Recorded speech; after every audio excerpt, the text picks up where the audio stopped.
Oil prices jumped over 12%. Tanker traffic through the Persian Gulf has slowed to a trickle.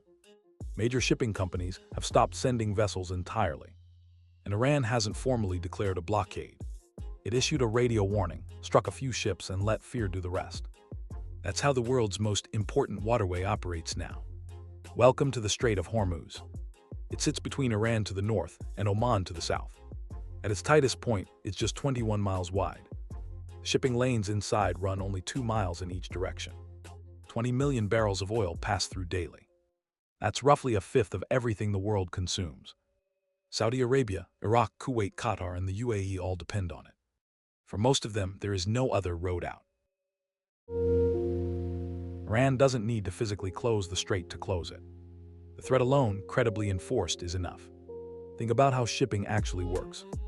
When violence becomes credible, insurers stop covering war risk at any affordable price. Without insurance, no captain sails. Iran's actual weapon isn't a naval mine. It's an insurance market.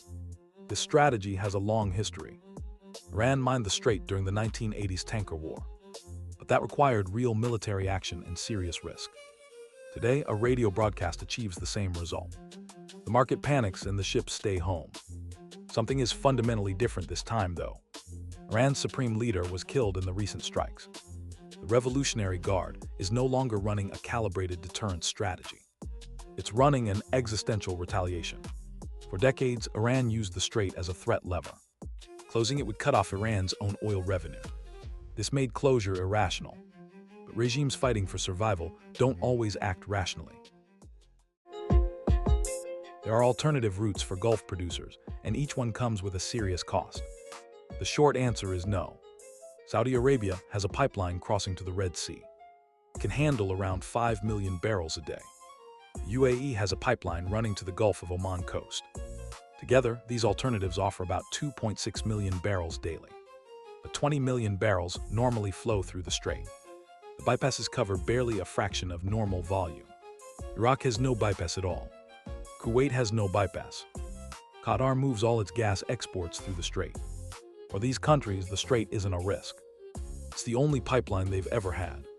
There's an added complication right now. Iran's Houthi allies have reopened attacks on Red Sea shipping. That's exactly where Saudi's bypass pipeline leads. Both exits are now simultaneously contested. The world built one road, and now both ends are on fire. Here's the irony that keeps analysts awake at night. The world was sitting on a massive oil cushion going into this. Saudi Arabia had been deliberately flooding markets for months. Prices were at 4-year lows. OPEC held enormous spare capacity in reserve. That buffer was supposed to absorb exactly this kind of shock. On the day of the strikes, OPEC announced a production increase. Analysts immediately said it wouldn't matter. More production doesn't help if the barrels can't move. The entire cushion is stranded behind the strait. This is what separates this story from every news segment covering it. The problem isn't supply. Geography is the bottleneck. Analysts are mapping 3 scenarios. A short disruption and the market recovers quickly. We've seen that happen before. A longer closure could send oil past $100 a barrel. Asia takes that pain hardest. 84% of this oil was headed there anyway. Their factories slow, their inflation rises, and the pressure spreads globally. A worst-case scenario with infrastructure destroyed takes years to undo. The 2019 Saudi strikes gave us a small preview. The real question isn't whether Iran can disrupt the strait. We know it can. The question is whether leadership in Tehran believes the price is worth paying. Because this time, regime survival may outweigh every economic calculation.